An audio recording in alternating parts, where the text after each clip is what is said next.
Hello students, कैसे हैं आप लोग। आई होप ऑल ओके होंगे। तो क्या देखने वाले हैं आज हम देखेंगे सीबीएसई क्लास 11 का जो एनसीईआरटी पोर्शन है। तो एनसीईआरटी में जो आपको पता होगा, जैसे कि न्यू एनसीईआरटी आ गई है आपके पास अवेलेबल, न्यू एनसीईआरटी। तो जिनके पास ओल्ड एनसीईआरटी है वो क्या करें। जिनके पास ओल्ड एनसीईआरटी है उन्हें घबराने की कोई दिक्कत नहीं। इस न्यू एनसीईआरटी में कुछ भी न्यू सिलेबस ऐड नहीं हुआ है, केवल जो ओल्ड एनसीईआरटी थी उसी में से कुछ पार्ट जो है वो रिड्यूस कर दिया है। तो हम क्या करेंगे, हम जो ओल्ड एनसीईआरटी है आपका, उसमें से जो रिड्यूस वाला पार्ट है केवल वो पढ़ लेंगे। ठीक है, तो केवल जो रिड्यूस वाला पार्ट है वो हम देख लेते हैं एक बार कि उसमें से क्या क्या पार्ट है जो रिड्यूस हुआ है। ठीक है, तो घबराने की बात नहीं है। केमिस्ट्री की बात करेंगे तो देखो हम आगे देख चलते हैं। ओके, देखो कुछ भी नहीं है। जो फिफ्थ यूनिट है आपके पास, यूनिट में चैप्टर होते हैं, जैसे चैप्टर 1 चैप्टर 2 इस तरीके से। यूनिट 1 के अंदर चैप्टर 1 2 3 इस तरीके से होता है। तो आपको जो जो चैप्टर मैं बता रहा हूँ वो कट कर लेना। उसके अलावा सब कुछ एज इट इज आपके पास सिलेबस में है। तो यूनिट 5 में स्टेट ऑफ मैटर है, गैसेज एंड लिक्विड्स, ये चैप्टर डिलीट हो गया आपके पास। हाइड्रोजन वाला चैप्टर डिलीट हो गया, एस ब्लॉक डिलीट हो गया, पी ब्लॉक डिलीट हो गया, एनवायरमेंटल केमिस्ट्री डिलीट हो गया। बस बाकी सब कुछ आ रहा है एज इट इज, समझ गए।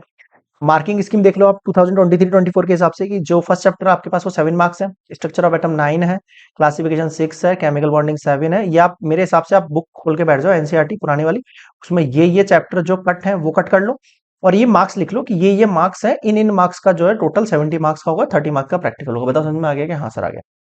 देखो एक सजेशन देता हूँ आप लोगों को, आपकी मर्जी है, लो चाहे मतलब। जिनके पास भी ओल्ड एनसीईआरटी है वो बहुत बेनिफिट में, मैं रीजन देता हूँ आपको। जैसे आप मतलब अगर आप बायो की स्ट्रीम से हो या साइंस मैथ्स की स्ट्रीम से हो, है ना, किसी भी फील्ड से बिलोंग कर रहे हो, आप फ्यूचर में जाके जेई नीट का एग्जाम दोगे। और अब एक एग्जाम और कंपलसरी हो गया जो आप एक साल बाद दोगे, अगर 12th में हो तो 2 साल बाद दोगे, 11 12 तो सीयूईटी। किसी भी यूनिवर्सिटी में एंट्रेंस एग्जाम देना होगा आपको सीयूटी, और स्टेट गवर्नमेंट भी अपने एग्जाम ले सकती है। ठीक, तो वहां जाओगे तब आपको इस तरीके से एंट्रेंस एग्जाम देने पड़ेंगे, तब क्या करोगे आप। तब ये जो कट सिलेबस है ये आएगा वहां पे। खुद सोचो यार, एस ब्लॉक पी ब्लॉक ये टॉपिक्स कट कर देंगे तो नीट में क्या देंगे बच्चे। बायो का जो पेपर होता है नीट के लिए, उनमें उनमें ये सब कट हो जाएगा, तो केमिस्ट्री का मतलब बेस कैसे बनेगा। आप खुद सोच के देखो ना, जिन्होंने चैप्टर स्किप कर दी उन्हें बाद में प्रिपरेशन करने में बहुत दिक्कत आएगी, मान के चलो। एनसीईआरटी का बेस तो होगा ही नहीं आपके पास, सीधे वहां चल जाओगे नीट और जेई के लिए, डॉक्टर बनने के लिए, इंजीनियर बनने के लिए। वहां आपको जो है पता नहीं किस लेवल से पढ़ाया जाएगा और उसको लेवल आपको समझ में आएगा नहीं, क्योंकि आपने बहुत सारे कंसेप्ट छोड़ देंगे। मैथ्स वाले होंगे तो हर चैप्टर के बीच में से जो 3 3 4 4 पॉइंट पता नहीं कैसे निकाल दिए, मुझे समझ में नहीं आ रहा। मतलब क्या तो लॉजिक है, कोई लॉजिक ही नहीं है इस बात का। वही आपके पास कोई, जैसे आपके पास एपी प्रोग्रेशन चल रहा है या आप कोई भी टॉपिक चल रहा है, उसमें से कहीं भी बीच में से कोई आपने 2 पॉइंट निकाल दिए, हटा दिए, उनको रिड्यूस कर दिया है और रैशनलाइज सिलेबस हो गया भाई। अरे यार, मतलब बेसिक कंसेप्ट तो मतलब पूरा मतलब बिखर गया ना एक तरीके से, मान के चलो। पूरा बेसिक कंसेप्ट जो है ऊपर नीचे हो गया है बच्चों का। अब जो न्यू एनसीईआरटी पढ़ने वाले हैं वो आगे जाके जब जेई नीट या एग्जाम देंगे तो वो वहां उनसे क्रैक होना नहीं है। क्यों नहीं होना, क्योंकि उनका एनसीईआरटी कंप्लीट नहीं है। क्योंकि इन एग्जाम के लिए फुल जो ओल्ड एनसीईआरटी ना उसी के परस्पेक्टिव से बने हुए हैं ये पेपर, जेई हो नीट हो चाहे सीयूटी। तो मैं आपको सजेस्ट करूंगा, अगर आप अपनी पढ़ाई में अच्छे हैं तो आप जेई नीट और सीयूटी के लिए या जो भी एग्जाम के लिए कंपटीशन के लिए आप प्रिपेयर करेंगे फ्यूचर में जाके, तो आप ओल्ड एनसीईआरटी को फॉलो करो। चाहे आप यूट्यूब लेक्चर्स फॉलो कर रहे हो या फिर आप किसी कोचिंग वगैरह अकेडमीज वगैरह से जुड़े हुए हो, तो आप ओल्ड एनसीईआरटी को फॉलो करो। उसमें आपको लॉस कुछ नहीं है, ये मान के चलो। जब स्कूल में एग्जाम हो या बोर्ड का एग्जाम हो, तब वो पॉइंट पढ़ लेना जो एग्जाम में आ रहा है, बिल्कुल सिंपल है।